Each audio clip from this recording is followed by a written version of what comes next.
context for those who haven't been here before. I studied abroad here. Yeah, we're doing this.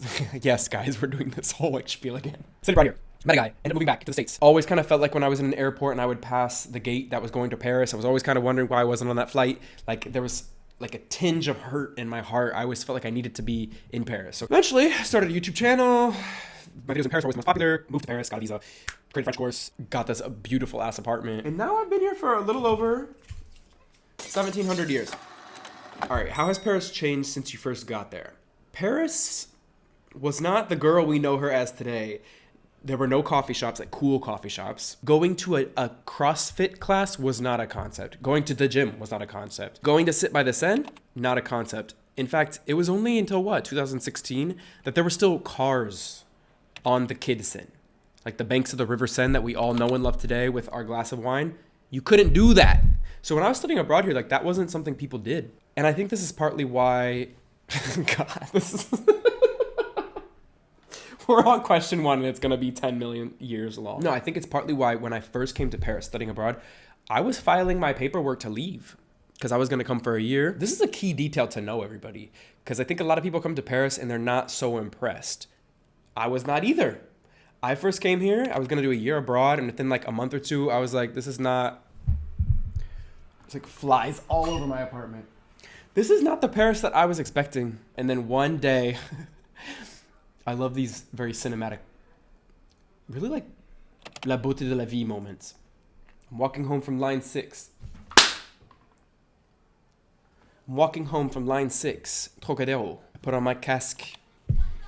I'm gonna marry the night. Yeah, Lady Gaga.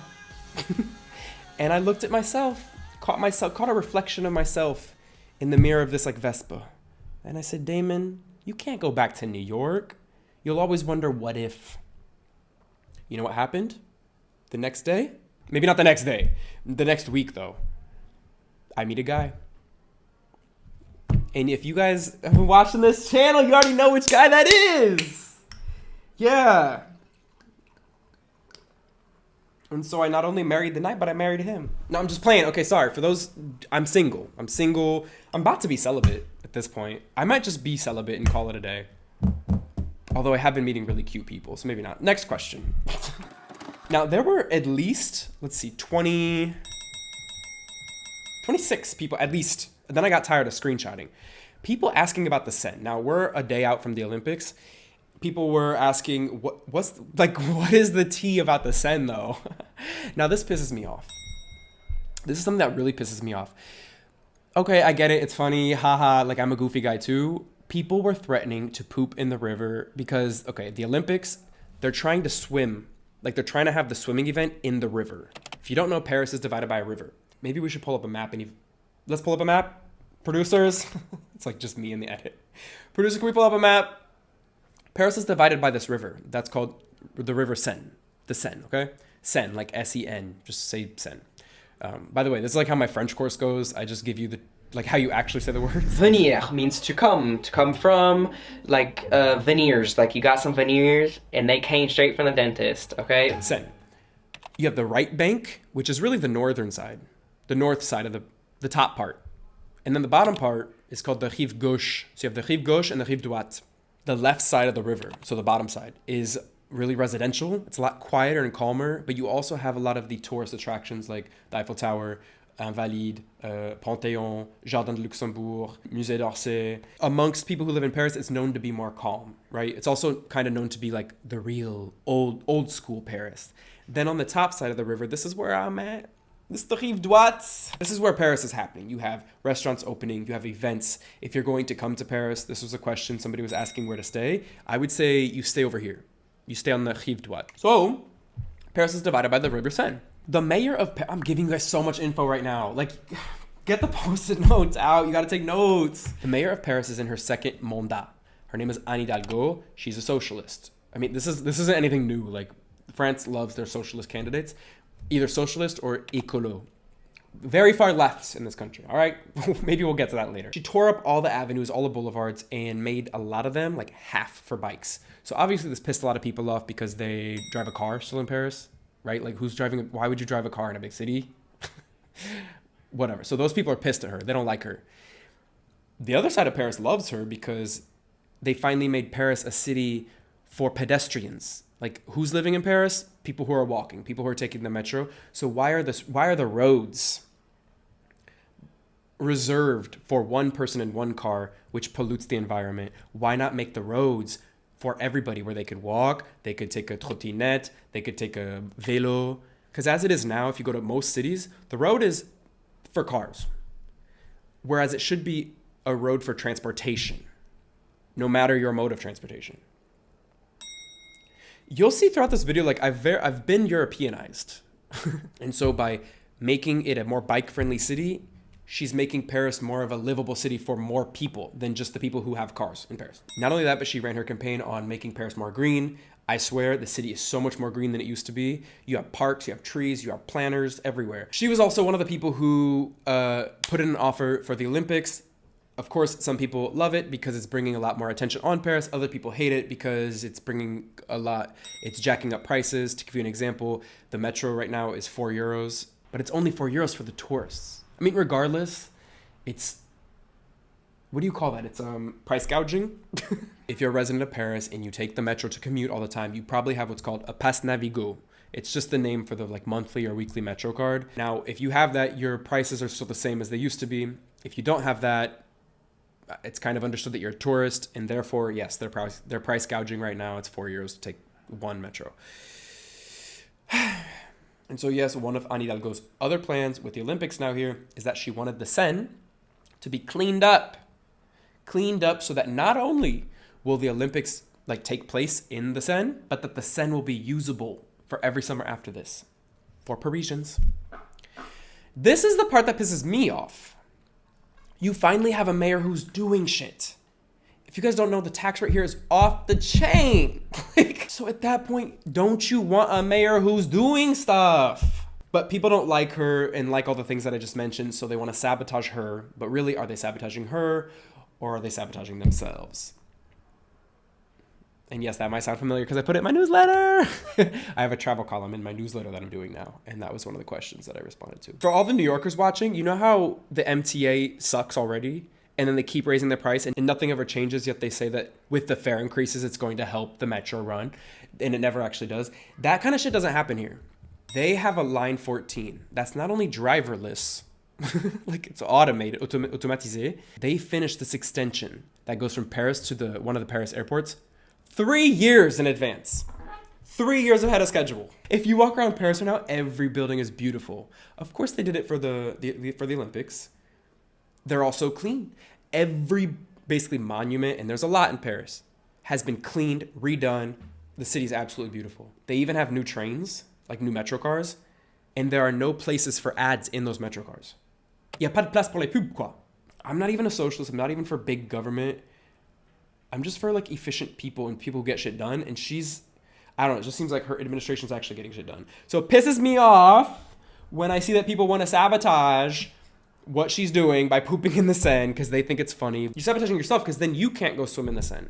Maybe you don't want to, but that's so narrow-minded. Maybe other people do. I would go. I swam in the Canal Saint-Martin. And then I got a flu the next day. No, I'm kidding. How does Paris feel with less car traffic due to the Olympics? I would say you don't really notice because the center of Paris, which is where I live, it was already not so car heavy because since the pandemic, Anne Hidalgo tore up these streets and she made a lot of them like the bike lane takes up half the street, right? This is recent. If you're in Paris, rent a bike at sunset, go from Bastille all the way to, I mean, you could go all the way to the Bois de Boulogne, but go to like Arc de Triomphe at sunset. It's going to be beautiful. Wait, I want to tell you something else. Another thing that Anne Hidalgo did was she made every street that was in front of a school piétonisé. She made it for, like, you can't take cars down a street where there's a school. So now there are planters, there's trees, there's bike racks to make it more safe for kids, right? How do locals feel about tourists flooding the streets at the Olympics? I would say, well, right now, it's not even flooded. In fact, I'm getting so sick and tired of the news, you guys.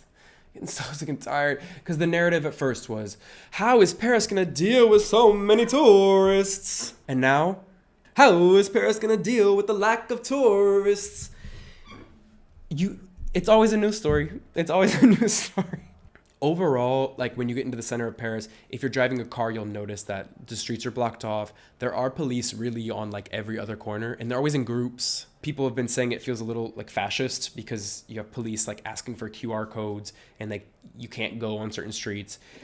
All right, so Paris or happiness? I actually love this question because we're only on like question 3 or 4. Paris or happiness? I love this question because I have also questioned, like, is this the happiest I can be? Because day to day, of course, I'm very content. I like my life. My life is, I can't think of anything else I need. But my problem is that I just start wondering, like, is this all there is to life? My question is not so much, will Paris bring me happiness, but more so, like, will any city actually bring me happiness? And I don't think it will. And last year I traveled the most I've ever traveled, also like in search of like another place to maybe move. And I just realized that Paris was the city that made me the most happy. Now, am I so happy here? More than other cities. But you see how that answer isn't like, yes, I'm happy. I just don't know what is happiness, you guys? What is it?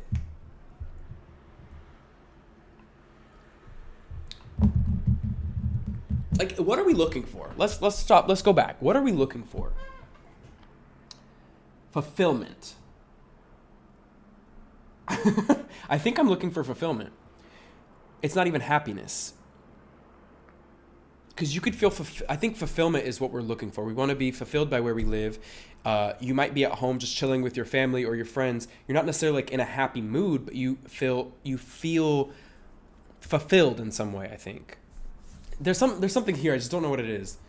There are cities around the world that I feel really good in.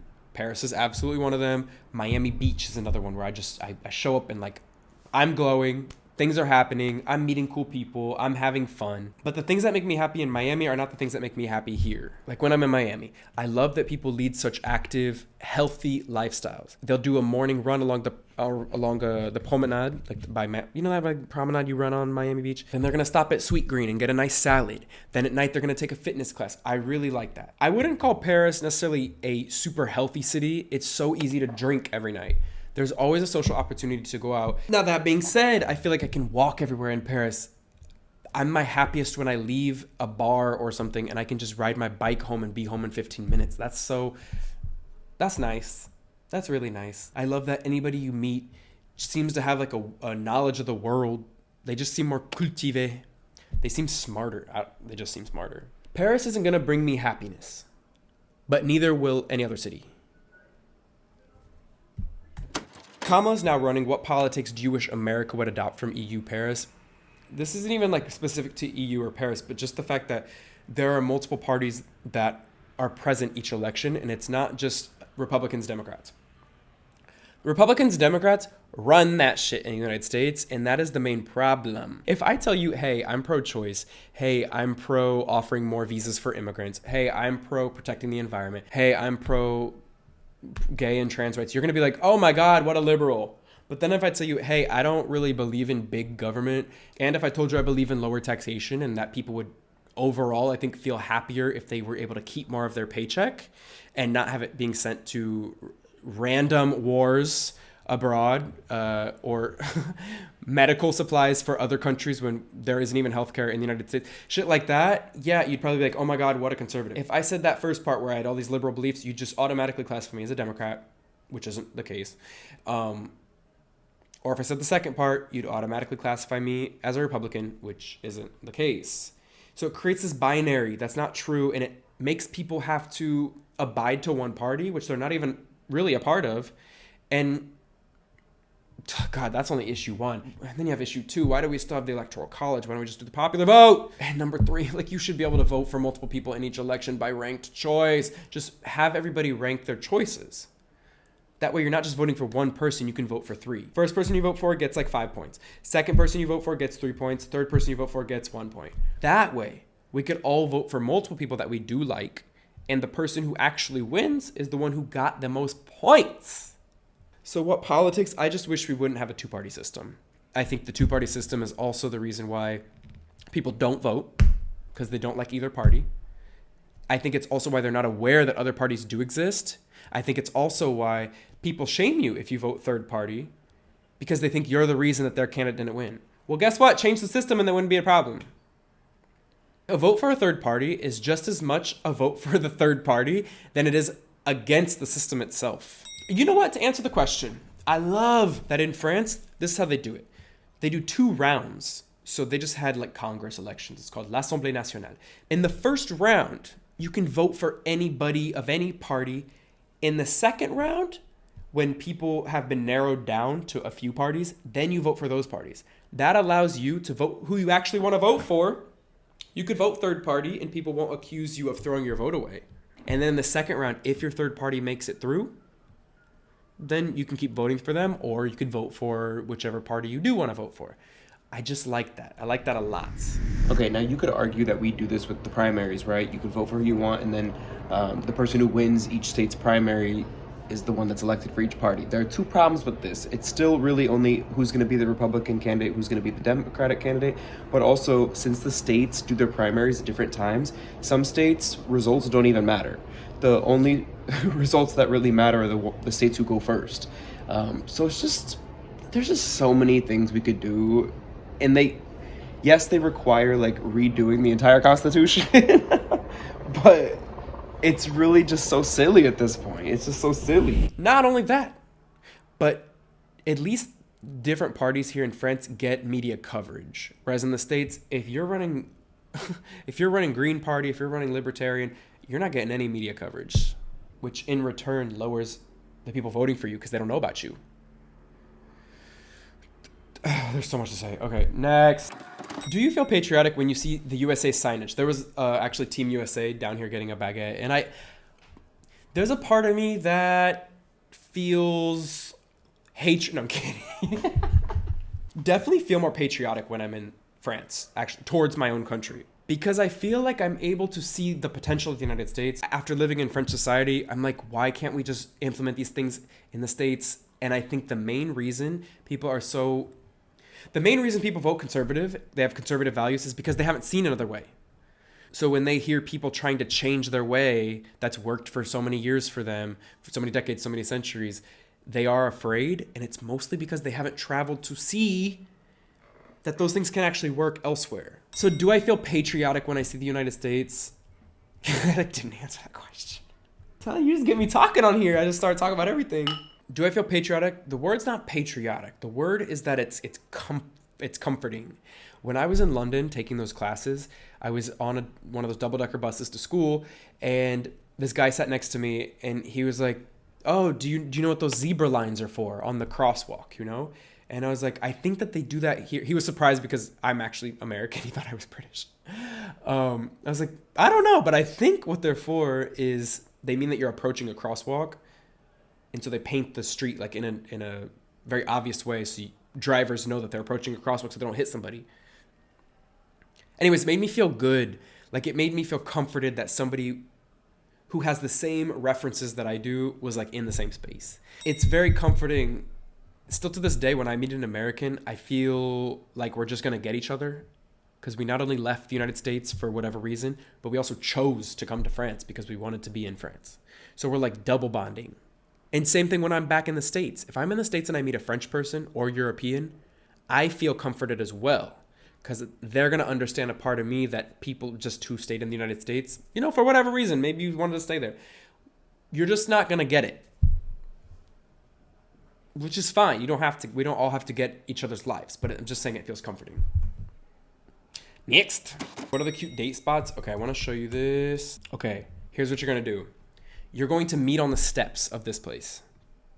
You're meeting on these steps right here. Come on, tell me. Shall to swing my way. These steps, perfect place. It's like a very Paris place. I don't know if the bell still goes off, every hour. Oh, that'd be so nice. But you're going to get meet up here, talk for a little bit. Then you're going to go east. You're going to go east. Imagine you go on a date with somebody and they're like, I think we're going east right now. You both watch the same video. Okay, go east.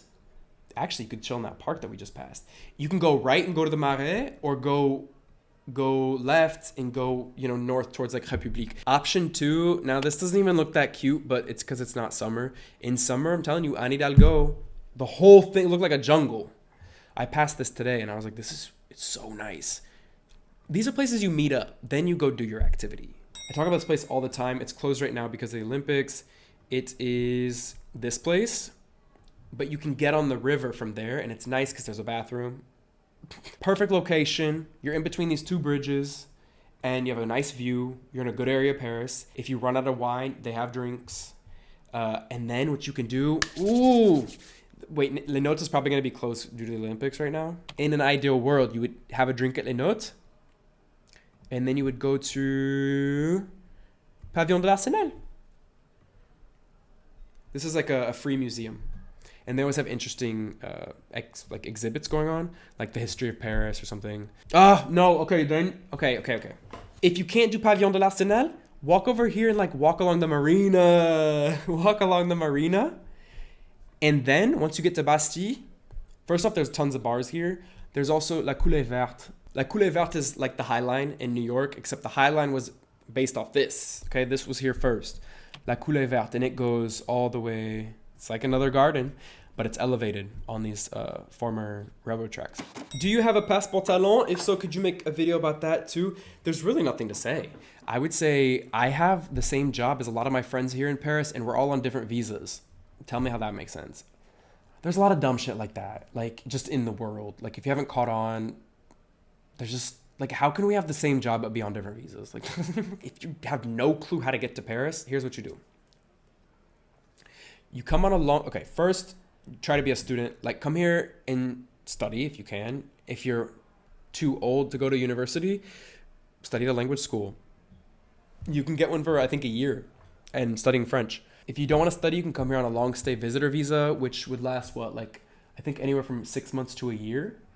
You just have to prove that you have enough money. If you want to come here and move for a few years, 2, 3, 4 years, I think the max you can get a visa to work is 4 years, which is what mine have been. But you can also get a passport talent if you're starting a company or if you are doing like research in science and stuff like that. So if you want more information on stuff like this, I made an entire course, my Global Citizen Travel course, on how my life is set up internationally, how I've been doing this for the past few years, all the websites I use to not only like book flights, but also find cool locations for videos, how I have an American phone number, French phone number, how I have a French bank, American bank, how I pay rent, how I did this and how I did that. Like everything I could ever teach you is in that course. So next.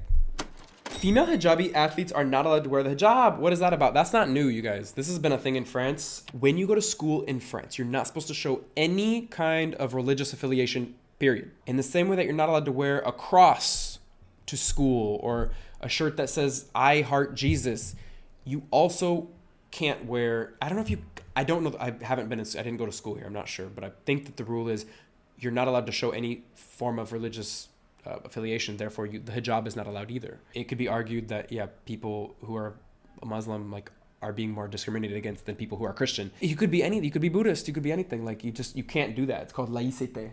Laïcité. Qu'est-ce que tu fais pendant l'été à Paris? I ride my bike. Okay, I just got this bike. First off, I was always on the Vélibs. If you don't have the Vélibs, somebody else asked this. Can anybody ride the Vélibs? Yes. It's not going to be the easiest thing.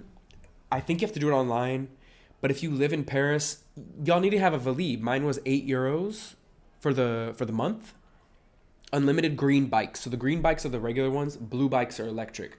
It's always a battle for the blue bikes, just so you know. And also, they recently made it where you could only do 2 blue bikes per day because apparently delivery guys were just taking the blue ones out and then they'd return them and take the blue ones out and then they would do their Uber Eats deliveries on the blue bikes. So they changed the rules. Nonetheless, changes the game up. You need to ride a bike in Paris. Even if you have to take a Lime bike, do it. I must also mention that one thing I love about living in Paris is that the city actually calls on its residents to vote on things. So they called on residents to vote on tripling prices for SUVs, like parking, tripling parking prices for SUVs. And I think they did because again, the road is not just for cars and especially not for big ass cars. they're trying to discourage driving a car in Paris and clogging up the streets, you know, that whole argument again. So Paris actually banned the trottinettes, the scooters, because people were throwing them everywhere. The whole point, though, is I think it's really cool that the local city government asks local residents, what do you guys think? Now, if you are from a European country and you move to Paris, you can vote. But if you're from a non-EU country and you come to Paris, you can't vote until you're naturalized, which means you have the French passport, which I'm working on. Now, other than voting, I actually don't know what the French passport would do for me, because I can work here. I guess, well, this is like coming from a place of privilege right now. My passport gets me everywhere. But if you're I met a girl recently from India, and she had spent, however many years here, and she got the French passport, and she had to actually she had to give up one of her passports because India doesn't allow dual citizenship. And I was like, now that's real right there. If I had the choice between my American citizenship and French citizenship, I don't want to make that decision. All my family lives in the States. Like, if one day in 10 years I need to go back to visit my family, I don't want to have to ask for a visa. If one day I want to go back and just work in New York because New York became this really cool place, like, I get it's already like a cool place, I know, but I don't want to have to struggle. It's just never a question that I'll have to ask myself, and I guess for that I'm grateful. And it's just unfair. I don't know. It's just unfair. Did I tell you guys my solution? I don't know who's paying for this, but this is just my idea. You have to grow up somewhere, right? Okay. But at age 18, everybody gets to go around the world and explore. And after, 4 years of this, of you working, living, traveling, seeing what other places are like, seeing how the government's set up, seeing how society's set up, infrastructure, you then get to decide which country you want to participate in. Because as we have it now, you're really just stuck in one. I don't know, I just feel like it'd create a happier, less resentful world, in that you got to choose exactly the country that you believe in, that you want to live in, whose values you align with. It just, like, something about it makes sense. Okay. So what do you do in Paris? I'm always by this canal. Now, if you're from like a place like Indiana, you're going to come to this canal and be like, this is dirty. Okay? Just so you know. There's two kinds of people in the world. Those that are very like Berlin types, and those that are very... What's like a very clean city? Like very... Like Monaco. I don't know. Like, I feel like Monaco would be really nice. Now, in summer, I'm either at Canal Saint-Martin, Butte-Chaumont. This park is absolutely beautiful, by the way. What's the low-key living area? Where are actually good clubs to go to? Okay, so let's pull up the map again. So, as I said, this is the Seine, right? That's the Seine. This part is a lot more chill. Also, let's just go arrondissement by arrondissement, right? Arrondissement is a neighborhood. There are 20 in Paris, and they move in a snail. So they kind of go like this, la la la la la la la. This is the clusterfuck of Paris. It's all very walkable. If I were you, and you're coming to Paris for the first time, I would try to stay on this side of the river and stay anywhere from like, okay, Place de la Concorde up to Palais Garnier. I would try to stay here. You see, like this area. Now, the cool areas to be Jacques Bon-Sergent by the canal. The 11th over here is like really cool these days. The Marais. When I say cool, I mean like sceney. Like you have the cool coffee shops, the thrift stores. If you're like you're not into the cool stuff and you want to just be left alone and just in like a quiet area, that's nice. Go to the 17th, like around Parc Monceau. It's beautiful. It's classic Paris. This is classic Paris over here. This is like where the rich people live. In fact, maybe you've already noticed this, but if you look at almost any big city, the lower income parts of town, which also tend to be the more artsy and like fun places to be, are always on the east. Paris too. Like the cool places to be are over here, 11th and 20th arrondissement, and the richer parts are always west. They say that it's because back in the day, when there were like factories in the city centers, the factories would blow the smoke east, so the east were the least, the eastern neighborhoods were the least desirable places to be. So the western neighborhoods became the more desirable neighborhoods to be in, which is the case in Paris. 16th, 17th, 7th. Down here, again, super residential, super chill. There's really no reason to go to the 14th or 15th. Like, no offense, by the way, but I think we can agree they're just more of the low-key neighborhoods. Chaos would be, not even chaos, just like there's a lot happening. There's train stations. It's a little bit louder. 10th and 18th tend to have a lot more going on. Montmartre is a place that everyone kind of knows in Paris. It's up on the hill. I'm not a huge fan because I feel like it's just that there's so many people. The 5th is really nice as well. So yes, if you're coming to Paris, I would say try to stay somewhere in the Marais, over here in the center, like all the way to Palais Garnier, or down here by Jardin de Luxembourg, or by Notre Dame. I think that's probably where that's probably the Paris you're looking to stay in. If you want the nicer places, stay over here near Champs-Élysées, Arc de Triomphe. It's kind of boring over there, but maybe you want that. What is Paris like when there's protests? So the protests always take place here at République. I feel like I'm at République every day. Like this, I'm just always over here. I used to live over here, Rue de Verbois. I used to live on that street, which actually, let me tell you this story. It's pretty crazy.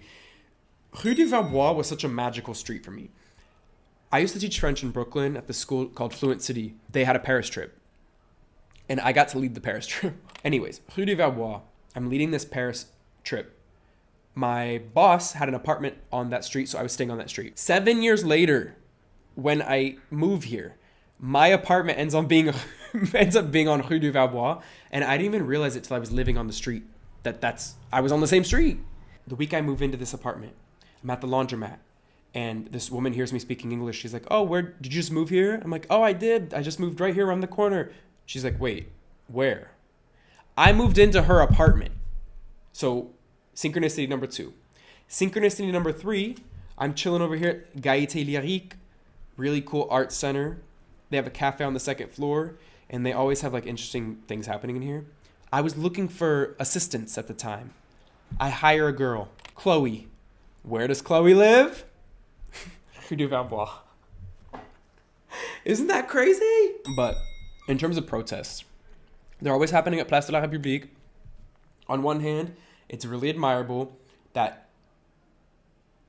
French people are always going to let you know. I'd say this is one of the biggest differences between French and American people. And it's something that I'm still very American in this aspect. French people I would say are very confrontational, whereas Americans, we do everything to be very agreeable. Very like keep like don't how do you say this? Don't rock the boat. Why does it sound like English is my second language? So if I'm at a dinner table and we start talking politics, this isn't the best thing, by the way. I'm not even going to say my opinion because I don't want to ruffle anybody's feathers because it's not worth it to me. Like, I'm just trying to have my dinner. I'm not trying to convince somebody of, like, my political opinion. A French person, let's say Parisian, they're going to tell you what they think. Because why shouldn't they? Like, their opinion is why can't you? It doesn't have to ruffle any feathers.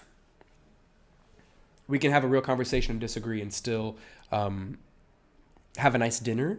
Whereas in the States, I think if we start talking about things where we disagree, it's going to ruin the dinner. I'm saying it because there's a lien, there's like a link here with French people always make themselves, Parisian people. Parisians are always speaking up, whether at the dinner table or to their government. So they always make their voices heard here. And they always spray paint this monument. Yeah, they got some good cleaning supplies over here in France because they always are like defacing the structure. They're always defacing the statue. And then like the next day it'll be perfectly clean. You know what? If you have nothing to do in Paris and you have no clue where to start, go over here, get a poke bowl. They have a terrace. Just enjoy that. Go to République, maybe watch the skaters for a little bit. There's always like boys skating here. Walk up here, Rue du Faubourg. This street's kind of a clusterfuck, but this thrift store right here, Kilo Shop, is huge. Then you're going to walk to the canal and then walk up the canal. Then at that point, you'll have found something else to do. Okay. What are your monthly expenses for that neighborhood and lifestyle? I would say I'm not even a big spender. Like, if I spend money on anything that's kind of unnecessary, it's a flat white avec du lait d'avoine, which is 5.50, €5.50 at this point. My gym is 34 euros a month. I have my own bike. My French phone is 20 euros a month. My internet is 20 euros a month. My rent is 16.70. Wait, one more thing about the rent. What's really cool is that they have what's called l'encadrement de loyer, which means the government basically caps rents by the square footage of the apartment so that landlords can't be super greedy and exploit you, basically. So you can go on this website, just type in encadrement de loyer, and then it brings up this, and then you could type in if you have like 1 room, 2 rooms, when your building was constructed, if it's furnished or not, and I guess like which period you lived in the apartment. So I just typed in my apartment and it tells you the highest rate, majoré. I think this is the highest rate. So 40 euros times the amount of mètres carrés. I don't know how many square feet, but I know that it's 42 meters. And so 40 euros times 42 meters comes out to 16.80, and I pay 16.70. So this is the highest my landlord can legally rent my apartment. I'd say most of the time, and mostly foreigners aren't aware that this is even a thing, so they'll be paying like exorbitant rents, or maybe there's even rules if like agencies can rent higher rents or something. If you find out like a landlord is charging too much for the apartment itself, you can signaler, you can basically tell them to the government, and then the government will like go after them and say, hey, you can't do that. Of course, you probably won't get the apartment, but at least they'll be flagged. Food, like I shop at this Chinese supermarket on Rue de Mer, Rue au Mer. Okay, at Arts et Métiers, this street has a lot of Asian supermarkets, and they have tofu for like 2 euros. And then what I also do is I walk down here. Here, I'll just show you. Let me do a street view. So this is the street Rue au Mer, and it has all the Chinese supermarkets. I swear at this point, I just buy groceries at the Asian supermarket because that's all I eat. But after going there, I go here, I turn left, and I go to Miam. And this is like a farmer's market, but in a store. So they have fresh vegetables. You can see like everything's in a crate, and it's fresh. If I were to get a glass of wine, it's probably gonna be 6 euros. But I always get like a pichet, which is like a pitcher. So it probably ends up being about 20 euros. That's the thing. I don't really go to a lot of these scene places. Like I'm not really into that. Like I don't really do a tapas bar. I don't really do the nice restaurants. It's not really my thing. I'm not into it. I'm like hungry all the time. If I'm going thrifting, like I said, that one at République has a lot of stuff. Okay, but for thrift stores, a lot of them start around here. Yeah, they start right here. This is where a lot of them are. Street view. If you're trying to be efficace, you can really go down the street and hit a lot of them. Kilo Shop. Then you can go to Fripistar. Kawaii is another one. See, Fripistar. There's another one like right here. Fripistar. This entire street has them. This is another one. Down the street, there's a few more. Rue Ticton has a few of them. Y'all were asking about date spots. This is also a nice place. It's called Les Cariatides. Cariatides. Voila. All right, Les Cariatides. See, there's this little passage, and there's like a cute little bar right there. So I would say check that out. The real though, I go here. This is like I hit this up probably once a week. Friperie Paris Guérissol. Guérissol is the Goodwill. So here it is. Guérissol. I'm there like every week. Sinon, there's another one. I go there a lot too. RG. Somebody asked what the good clubs are. All right, we gotta talk about this. What do you mean by good? Because I realize the places that I like to go to the club aren't even where like some of my friends like to go to the club. I like to go to these underground. This is where I was this weekend.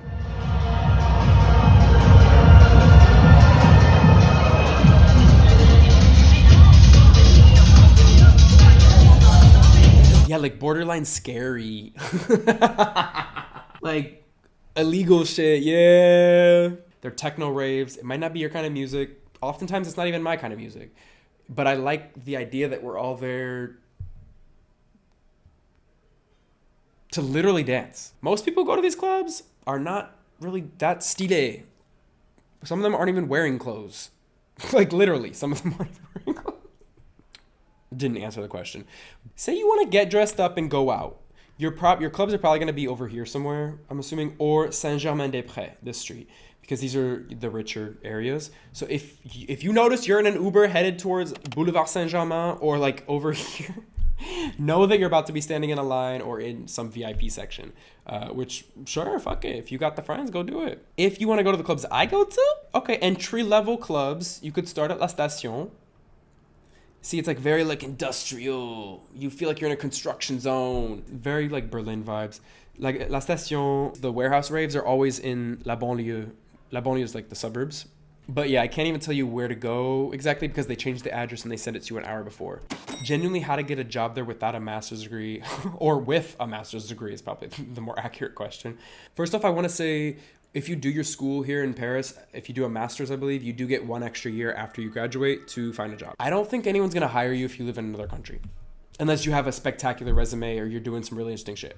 I think you would have to really, really be here, which might mean you need to do that, what I was talking about earlier, long stay visitor visa, student visa, like maybe create a company for like a year or two, just try to make some money somehow. And when you're doing those years here on those other visas, you're trying to finesse a job with somebody else. Best non-touristy areas. So non-touristy areas, this is really one of my favorites. La Felicita, it's a warehouse. In fact, the other side, it's a warehouse divided into two. One side is Europe's largest startup incubator. So it's a lot of interesting people working in like tech jobs and just people like about to change the world probably.